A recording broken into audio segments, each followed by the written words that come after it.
Hello everyone, welcome back to my channel. आज हम review करेंगे वीकेंड के वार के एपिसोड को, बिग बॉस के। अपनी वीडियो को स्टार्ट करते हैं। Let's get started. पहले अब मैं बात करूंगी जो फराह खान ने जो सही बात करी बाकी कंटेस्टेंट्स के बारे में। सबसे पहले उन्होंने बग्गा जी को बुलाया कटघरे में और उन्होंने वही बोला कि करण का मामा पीएमओ में झाड़ू पोछा करेगा, बाथरूम साफ करेगा। ये आपकी लाइन है तो ये सही है। तो इस पे बग्गा जी ने बोला कि वो भी तो पोक करता है। तो भाई एक बार उसने बोला, उसने मुंह पे ही बोला है, ठीक है। आप पीठ पीछे कर रहे हो करण के और उस पे घर वाले सारे हंस रहे हैं। जो अब इस पे फराह ने जो सिनेरियो बताया कि लास्ट टाइम जब ये चीज़ हुई थी तो वो सिद्धार्थ शुक्ला वाले सीजन में हुई थी एंड वो जीता था।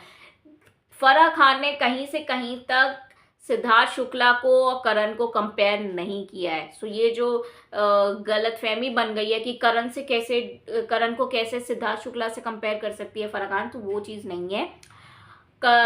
उसने वो क्लियर कट सिनेरियो किया है कि सिद्धार्थ शुक्ला के सीजन में रश्मि उसके अगेंस्ट थी, देवलीना उसके अगेंस्ट थी, पारस छाबड़ा उसके अगेंस्ट था, अब फिर बाद में आसिम रियाज भी उसके अगेंस्ट हो गया था। मतलब मैक्सिमम जो लोग थे उस सीजन में वो उसके अगेंस्ट थे, ठीक है। उसको टारगेट कर रहे थे सिद्धार्थ शुक्ला को लगातार एंड वो एक इकलौता सबसे बातचीत में लड़ भिड़ रहा था एंड उसने गेम को बहुत शिद्दत से खेला था। तो भाई उसने उस सिनेरियो को कंपेयर किया। यहाँ पे भी मैक्सिमम टाइम करण की सब लोग बिचिंग करते रहते हैं, उसका मजाक उड़ाते रहते हैं।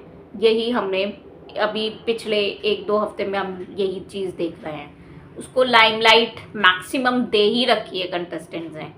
फराह ने जो करण को बात बोली वो बिल्कुल सही बोली उस टाइम पे कि आपका ह्यूमर डार्क हो कैसा भी हो, मुझे तो बहुत पसंद है, लेकिन ये लोग नहीं समझते। ये एक बहुत फैक्ट बात है कि ज़्यादातर वो बहुत सेंस ऑफ ह्यूमर उसका बहुत अच्छा है करण का एंड मैक्सिमम चीज़ें वो सरकाज़म में या फिर हंसी मजाक में करता है। लेकिन आपके हंसी मजाक के लेवल को हर कोई नहीं समझेगा। यहाँ पे ये बिग बॉस जैसा घर है, इसीलिए सबसे ज़्यादा मिसअंडरस्टूड करण को किया जा रहा है। सब लोग आपके मजाक में हंसेंगे नहीं, ये बात है। जो आपको क्लियरली दो तीन लोग समझते होंगे, सिर्फ वो ही आपके ह्यूमर को समझ सकते हैं। मुझे भी बहुत अच्छा लगता है, मुझे ऐसे हंसने खेलते हुए लोग, हंसी मजाक करते हुए लोग मुझे बहुत पसंद आते हैं। तो इसलिए मुझे ये क्वालिटी करण की बहुत पसंद है। बट ये बिग बॉस का घर ऐसा है, यहाँ पे आपको आपकी बात को पकड़ा जाएगा। अगर आपने हंसी मजाक भी किया है तो मजाक को भी लोग सीरियसली लेके उसका मुद्दा बनाते हैं। तो यहाँ पे बहुत केयरफुल रहने की ज़रूरत है, जो कि फराह ने बोला। अब मैं सारा के लिए जो वर्डिक्ट उन्होंने सुनाया, फीडबैक सुनाया फराह खान ने, उस पर बात करती हूँ कि वो एक मेल फिक्सेशन का काम करती है। फराह ने बोला, करण को बोला तुमने you are not interested in listening to your mother's topic. तो ये करण को उकसाना एक तरीके से, ठीक है। थैंक गॉड कि वो उकसा नहीं, ये भी फराह ने बोला। एंड दिग्विजय से बोला तेरे बाप को अकल होती तो वो तुझे यहाँ नहीं भेजता इस शो में, ठीक है। करण को आपने बोला तेरे बाप से पूछ के खाना बनाया। शिल्पा से बोला ये तेरे बाप का शो नहीं है। यामिनी से बोला तू अपने मर्द को जाकर संभालना, go sleep with your baby, take a चुस्की। तो ये सारे जो आप ये बोलते हो, बाप पे जाते हो, ये सारी चीज़ें, इसका ये क्या मेल फिक्सेशन क्या है ये आपका, विच इज़ एक्चुअली क्लियर दैट कि सारा अपना खुद तो बाप की कन्वर्सेशन हर चीज़ पे करती रहती है, लेकिन फिर इन रिटर्न अगर कोई उसको ये बात बोलता है कि तू, तेरे बच्चे कैसे हैं, तेरा पति कैसा है, पागल को झेल रहा है, इस टाइप की अगर कुछ भी पति पे और बच्चों पे ये बात बोलता है तो उसे मिर्ची लग जाती है भाई। अब सारा के लिए मैं यही बोलूँगी कि अगर आप नहीं चाहते हो कि कोई आपको आपकी फैमिली पे कुछ बोले तो आपको भी फैमिली पे जाना बंद करना पड़ेगा, तभी कोई आपको फैमिली पे कुछ नहीं बोलेगा, आपके पर्सनल लेवल पे आपको बोलेगा। आप भी अपने पर्सनल लेवल पे बोलो ना, जिसको जो बोलना है। फराह खान ने जो शिल्पा शिरोडकर को जो ये बात कही उससे मैं सहमत हूँ कि आपको लगता है कि विवियन और करण आपके दोनों अपने हैं, but Vivian is not interested in you. वो आपकी बातें ना सुनता है ना उस चीज़ से इंस्टिगेट होता है, ठीक है। कल से उससे बात करना छोड़ दो, वो आप में बिल्कुल भी इंटरेस्टेड नहीं है, वो आपके लिए कुछ भी नहीं करेगा, वो उसको कभी कुछ किसी बात से फ़र्क नहीं पड़ता है। फिर शिल्पा शिरोडकर ने मेरी ही वाली बात कही जो मैंने अपने प्रीवियस रिव्यू में ये बात बोली थी कि शिल्पा शिरोडकर को नॉमिनेशन के वक्त क्या हो गया था। इस नॉमिनेशन में विवियन, अविनाश और बग्गा जी के अलावा बाकी पूरा घर नॉमिनेट होना मांगता था, ये मैंने बोला था अपने प्रीवियस रिव्यू में। वहीं उसी बात को फराह ने भी बोला कि ये नॉमिनेशन में कब तक गलती करती रहोगी, आपको ईडन, रजत, इन लोगों को नॉमिनेट करना ही चाहिए था। Farah kind of expose Isha while talking to Shilpa कि टाइम गॉड वाले टास्क में जो गोदी वाला टास्क था उसमें आपने करण से को भी बैक स्टेप किया, उसको नहीं बताया कि आपकी जो ईशा से कन्वर्सेशन हुई थी टास्क स्टार्ट होने से पहले, वहाँ पे शिल्पा शिरोडकर घुमा गई कि I will be fair in this task, ऐसे करके मेरी ईशा से बात हुई थी। बट बल्कि एक्चुअल बात ये हुई थी ईशा से टास्क से पहले कि ईशा ने कहा था मैम आप प्लीज़ मुझे टाइम गॉड बनाइएगा, तो उस पर शिल्पा शिरोडकर ने बोला था हाँ obviously you are my priority, तो मैं तुमको ही टाइम गॉड बनाऊंगी। ये बात आज तक करण को क्लियर आउट नहीं हुई है कि टास्क से पहले ही संधि हो चुकी थी कि ईशा ही टाइम गॉड बनने वाली है। चाहे वो अब वही बात है जो मैंने अपने प्रीवियस उसमें बोली थी कि ये चीज़ शिल्पा शिरोडकर को पहले ही करण को बता देनी चाहिए थी कि तुझे इसमें मेहनत करने की इस टास्क में ज़रूरत नहीं है क्योंकि मैं ईशा को ही टाइम गॉड बनाने वाली हूँ। वो बेचारा मतलब उसका तो पोपट हुआ है लिटरली इस टास्क में शिल्पा शिरोडकर के द्वारा कि वो 5 घंटे तक फालतू में ईडन को ढोए रहा। अगर उसको ज़रा सा भी अंदाज़ा होता कि शिल्पा शिरोडकर नहीं देने वाली है मेरे फेवर में तो वो इतनी मेहनत करता ही नहीं। 5 घंटे का 5 मिनट में ही गोदी से उतार देता ईडन को। वो बेटर ऑप्शन होता, बेटर चीज़ होती। क्यों किसी के लिए किसी उसको ईडन को टाइम गॉड बनना, उसके लिए अपनी पीठ क्यों तोड़वानी फालतू में। सो ये चीज़ मैं बोलूँगी कि शिल्पा शिरोडकर ने बहुत बड़ी इनजस्टिस की है करण के साथ, जो कि जिसका अभी तक करण को कोई पता ही नहीं है। अब थोड़ा बहुत फराह ने ईशा को भी एक्सपोज किया एंड थोड़ी सी क्लास लगाई एज़ कम्पेयर टू अदर्स, थोड़ी कम है बट फिर भी लगाई है कि फराह ने बोला ईशा के लिए कि किसी को भी ईशा से कोई भी एक्सपेक्टेशन नहीं होनी चाहिए, which is clearly visible to us. हम व्यूअर्स को दिख रहा है कि वो कभी भी किसी को भी मोहरा बना सकती है और आगे बढ़ सकती है, कुचल सकती है। ये मैं पहले ही अपने रिव्यू में बोल चुकी हूँ। फराह खान क्लियरली सेड कि Isha is the most biased and corrupt person in this show. Isha के लिए फराह ने बोला कि Isha you love your people but जब सेक्रीफाइस करने की बात आएगी तो तुम ईजिली सेक्रीफाइस कर दोगी उनको। फराह खान बोलती हैं विवियन और अविनाश को कि Isha is crime master Gogo, कि अविनाश और विवियन को लगता है कि ये दोनों तुम्हें घुमा रहे हैं ईशा, बट एक्चुअली तुम इन दोनों को घुमा रही हो, which is actually clearly visible to us, to the viewers. आप दोनों पप्पू चप्पू हो और ईशा तुम दोनों को घुमा रही है। And at that point of time Isha के फेस पे फोकस था, कैमरा था और ईशा के अंदर ईविल स्माइल झलक रही थी। फराह के हिसाब से Isha is running the show. Isha के लिए ये बात भी बोली फराह ने कि तुम ऑब्सेस्ड हो करण से, तुम एक्चुअली अपने ग्रुप को घुमा रही हो और हर समय करण की बातें, करण की कुड़कुड़, करण की बिचिंग, ये सब बातें करती रहती हो, which is actually clearly visible कि हर समय उसके दिमाग में जैसे करण ही करण चलता रहता है एंड उसके अलावा उसको कोई और बात करनी ही नहीं है। सिर्फ उसकी कमियां पिन पॉइंट करके निकालो कि करण ने ये किया, वो अगर कहीं सही भी होगा तो भी उसको गलत बोलना कि इसने ये चीज़ गलत करी। उसका अलग ही फॉल्स नरेटिव चलता रहता है करण के प्रति। वो चीप वाला हम देख ही चुके हैं। चीप वाले वर्ड को उसने क्या से क्या बना दिया, बाप रे बाप। ये लड़की बहुत डेंजर है बाबा। अविनाश और विवियन को तो लेके डूबेगी ही डूबेगी। शिल्पा शिरोडकर से एक बात और बोली फराह ने कि कौन भी सच्चाई की मूरत, ठीक है, अगर ईशा ने आपको सेफ नहीं किया था नॉमिनेशन में मैं तो I would have not seen her face from that, मैं उसकी कट्टर दुश्मन हो जाती हूँ, मैं उसका फेस ही नहीं देखती भाई।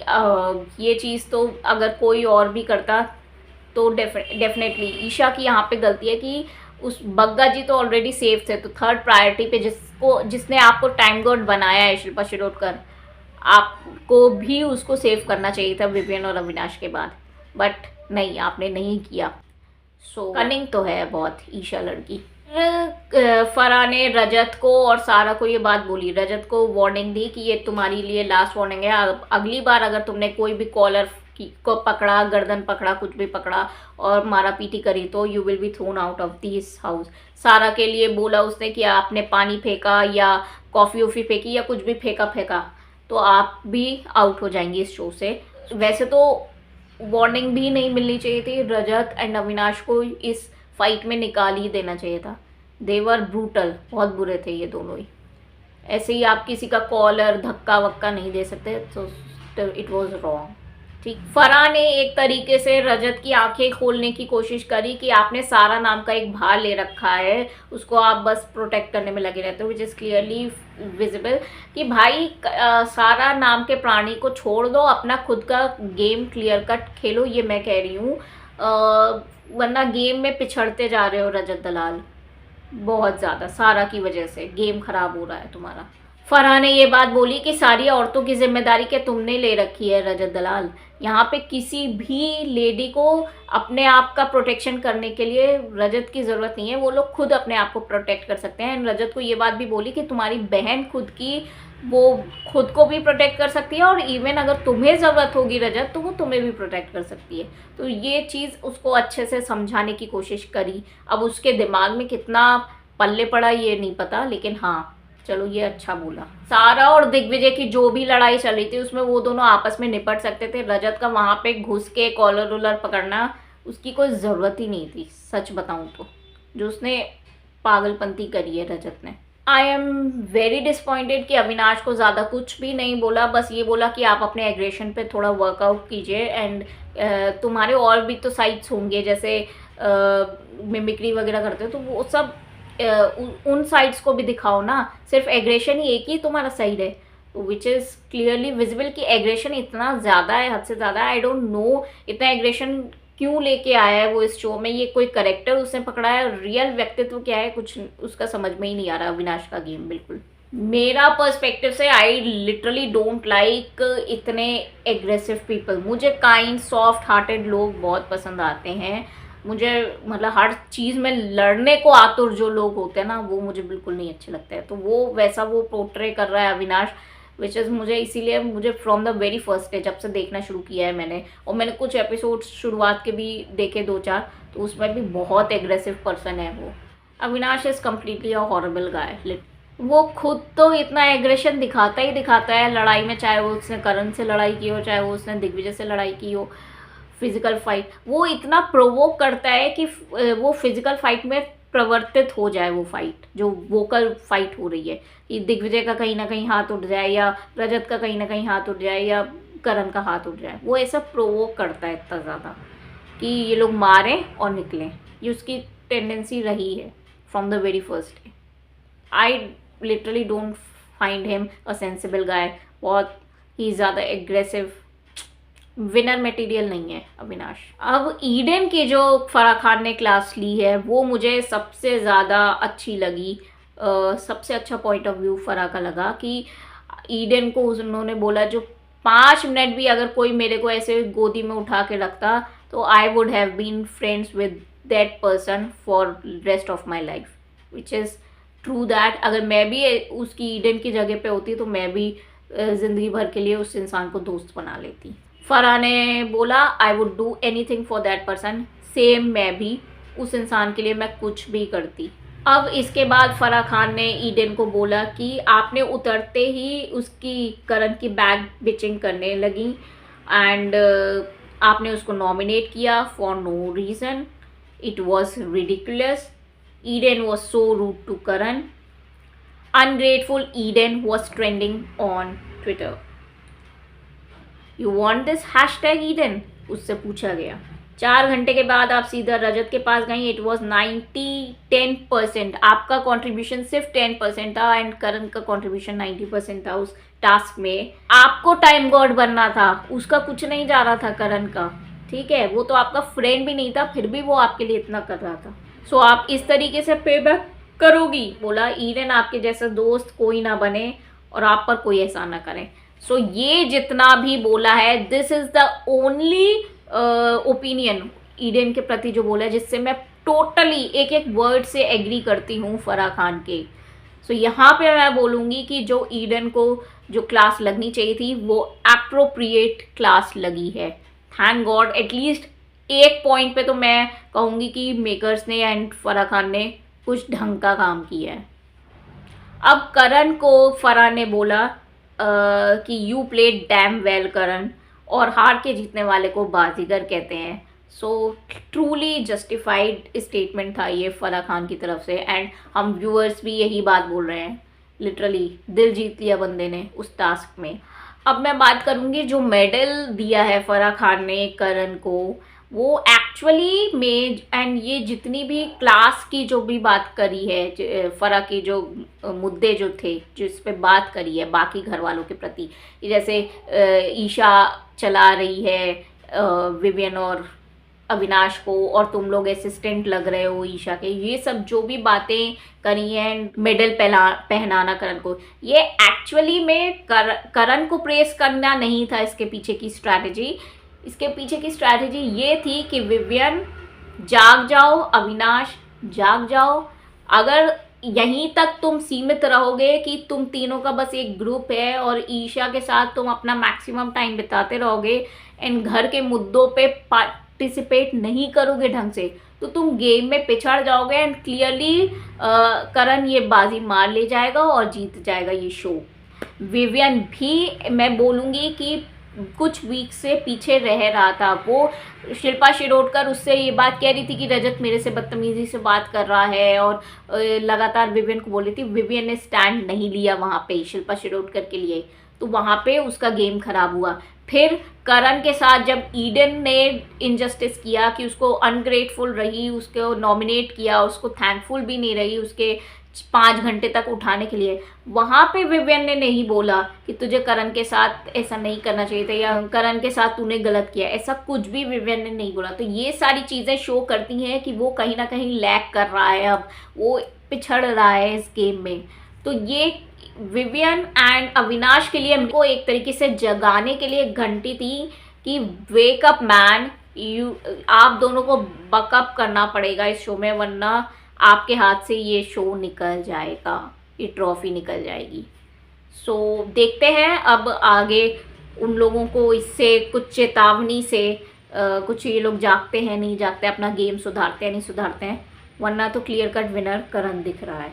अब फराह खान ने बात करी ऑब्सेशन के बारे में, ठीक है, कि कौन किससे क्या ऑब्सेस्ड है। सबसे पहले उन्होंने श्रुतिका को बुलाया कटघरे में और श्रुतिका से बोला आप लेडी कबीर सिंह लग रहे हो और डर के शाहरुख खान लग रहे हो, इतना ज़्यादा ऑब्सेस्ड हो, पॉजिटिव हो चुम और करणवीर की दोस्ती के प्रति। और उन्होंने फराह ने बिल्कुल सही बात बोली कि पहले आप क्यूट लगते थे बट अब आप सिर्फ नेगेटिव लग रहे हो। 2-3 हफ्ते से श्रुतिका का गेम इतना नेगेटिव लगा है कि बता नहीं सकती। मतलब उसने दिग्विजय से लड़ाई करी, उसने चुम से लड़ाई करी फॉर नो रीज़न मैन, और वो दोनों ही जगह पे गलत थी। चुम से भी लड़ाई करते वक्त भी और दिग्विजय से लड़ाई करते वक्त भी, ये दोनों ही सबसे ज़्यादा क्लोज थे श्रुतिका के, और उसने उन दोनों को ही मतलब गलत ठहराया, उन दोनों के साथ ही बदतमीजी करी। ऐसे दोस्त का कोई फ़ायदा नहीं जो दुश्मनों के बराबर हो। फराह ने श्रुतिका को एक रियलिटी चेक दिया कि आज तक करण ने कभी भी चुम को ये बात नहीं बोली कि तुम श्रुतिका से बात मत करो या श्रुतिका से फ्रेंडशिप मत करो। हमें भी, हम व्यूअर्स को भी ये चीज़ दिखी है कि करण ने कभी भी ऐसा कुछ भी नहीं बोला। श्रुतिका को हमेशा अपने ग्रुप में वेलकम ही किया है अच्छे से करण ने। एंड श्रुतिका जो ये बात कहती रहती है कि चुम थोड़ा सा बायस्ड है करण के प्रति, भाई वो कहीं पे भी कोई भी बायसनेस नहीं है। अगर श्रुतिका कहीं सही होगी तो वो श्रुतिका का स्टैंडर्ड ही। चुम is very sensible matured girl. मैं कहूँगी अगर इस सीज़न में मुझे कोई लड़की पसंद आ रही है तो दैट इज़ चुम। The only girl I am loving it is चुम। इतनी सेंसिबल मैच्योर लड़की है, हमेशा वहाँ पे बोलती है, जितना भी बोलती है, वो थोड़ा कम बोलती है लेकिन जितना भी बोलती है सेंस की बात करती है। एंड इवन करण को भी अच्छे से समझाती है कई कई जगह पे जहाँ पे भी वो गलत होता है। जैसे टी वाले टास्क में शिल्पा शिरोडकर को हेल्प नहीं करा था करण ने, वहाँ पे उसने चुम ने अच्छे से समझाया।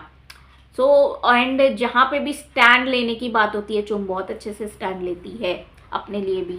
एंड अपने फ्रेंड्स के लिए ऑलवेज स्टूड अप रहती है चुम। And pure hearted kind hearted girl है, बहुत केयरिंग लड़की है, सबके लिए सोचने वाली, केयर करने वाली, सबको अच्छे से खाना खिलाने वाली। मैं सच बात बोलूँ तो हर सीज़न में मैंने जितने भी मैंने सिद्धार्थ शुक्ला का लास्ट सीज़न देखा था, तब तक मैं हर सीज़न में एक ना एक कोई पॉजिटिव इंसान ढूंढती हूँ कि कोई काइंड हार्टेड प्योर सोल मुझे मिले। तो मैं हिना खान वाले सीज़न में मैं बोलूँगी Hiten Tejwani was one of them, वो बहुत अच्छा प्योर पर्सन लग रहा था। सिद्धार्थ शुक्ला वाले सीज़न में मुझे हिमांशी बहुत प्यारी सी, क्यूट सी और काइंड हार्टेड लड़की लगी थी, जितना भी उसका सफ़र था बहुत अच्छा था। गौतम गुलाटी वाले सीज़न में तो गौतम गुलाटी ही था जो प्योर सोल लग रहा था, बहुत अच्छे से उसने वो गेम खेला था। वो मेरा आज तक का बेस्ट सीज़न है, मेरा फेवरेट सीज़न गौतम गुलाटी वाला सीज़न मैं कहूँगी। एंड चुम इस सीज़न की सबसे प्योर सोल मैं बोलूँगी, wise person, sensible person. Farah ने श्रुतिका को बोला कि you need to say an apology to Karan, but Shrutika का ईगो इतना बड़ा है कि फराह खान के सामने उसने करण को सॉरी नहीं बोला, बल्कि उल्टा करण के लिए कहने लगी कि वो जो उसने बग्गू को सुसु वाली बात कही थी उसके लिए इसने मुझे आज तक सॉरी नहीं बोला। Karan being a mature person and a bigger person, उसने वहीं पे ही माफ़ी मांग ली। सो इसे कहते हैं quality of a good human being, जो कि करण ने वहाँ पे दिखाई। फिर फराह ने क्लियरली बोला ये फ्रेंडशिप तुम्हारी और चुम की टॉक्सिक है, ये फ्रेंडशिप गलत है। आपने जो करण को ये बात बोली कि या तुम दो लड़कियों को लेके घुमाते हो और खेलते हो, अगर तुम्हें कोई ऐसे बोले तुम दो छोकरों के साथ घूम रही हो, you would have brought this house down, ठीक है। Your hatred for Karan is very obsessive. मतलब यहाँ पे मैं बोलूँगी कि ये आईना दिखाना चाहिए था श्रुतिका को, which is clearly shown by Farah Khan. So इस मुद्दे पे मैं प्योरली सहमत हूँ फराह खान से एंड मेकर से कि हाँ श्रुतिका गलत जा रही थी। दो लोगों के बीच में आपको नहीं पड़ना चाहिए। करण और चुम की फ्रेंडशिप अलग है, श्रुतिका और चुम की फ्रेंडशिप अलग है, दोनों को मिक्स मत करो, ठीक है। और चुम अगर आप सही होगी श्रुतिका तो चुम आपके लिए भी फेवर करेगी उस जगह पे, वो आपके लिए भी स्टैंड लेगी, वो ऐसी लड़की है। ये बिग बॉस का घर है and even in life also कि हम डिसाइड नहीं कर सकते कि कौन इंसान हमको कितना वक्त देगा या दूसरे को कितना वक्त देगा, ठीक है। हमारी जो भी वैल्यू होगी उस इंसान की लाइफ में, उस इंसान के हार्ट में, वो उस हिसाब से हमें अपनी वैल्यू देगा। अगर चुम के लिए श्रुतिका वाकई में बहुत इंपॉर्टेंट है तो वो डेफिनेटली बहुत टाइम देगी श्रुतिका को। एंड सुनने की हिम्मत रखो श्रुतिका, अगर कहीं पे तुम गलत हो तो चुम अगर तुम्हें कुछ समझाने की कोशिश करे तो उसको समझने की कोशिश किया करो। श्रुतिका के लिए यही बात है। लव एंड सपोर्ट हम डिमांड नहीं कर सकते किसी से, वो हमारे लिए नेचुरली आता है दूसरे सामने के पर्सन से। अब फरहा ने विवियन को बहुत ज़्यादा तो कुछ नहीं बोला, बस एक लाइन बहुत सही बोली कि आप हर मामले में सही होते हो लेकिन करण के मामले में गलत होते हो, which is clearly visible. And वो पता नहीं क्यों करण को इतना एंटी क्यों कर रखा है, मुझे समझ में नहीं आता। अगर विवियन और करण दो मैच्योर पर्सन हैं और एक साथ खेलते ना इस गेम में, तो इस गेम में चार चांद लग जाते इस वाले सीज़न में, मज़ा ही आ जाता देखने में। जैसे वो गौतम गुलाटी वाले सीजन में P3G का ग्रुप बना था, चार लोग लगभग सेम एज के थे, पुनीत इस सर थोड़ा से ज़्यादा एज के थे, अदरवाइज बाकी सब लोग गौतम गुलाटी, प्रणीत भट्ट एंड प्रीतम, ये तीनों लगभग एक सेम एज के थे। एंड बहुत अच्छा बॉन्ड उन लोगों का चारों का दिखता था, वो ग्रुप मुझे बहुत पसंद आता था। वैसे ही अगर करण और विवियन अगर ये मिलके एक साथ खेलते ना इस शो के, तो मतलब वारे न्यारे हो जाते हैं, मज़ा ही आ जाता है ये शो देखने में कसम से। जो अभी थोड़ा सा जस्टिफाइड नहीं लगता है, थोड़ा सा बोरिंग लग जाता है कभी कभार ये शो। तो विवियन के लिए क्लियर कट उसने फराह ने बोला कि करण के बारे में तुम गलत सोचते हो तो वो थोड़ा तुम्हारा दोगलापन लगता है। जैसे कि तुमने जीतने के बाद बोला विवियन कि मुझे उस करण की हार में ज़्यादा मज़ा आया, तो यहाँ पे फराह खान ने बोला first you celebrate your victory and your success, then you celebrate any other failure.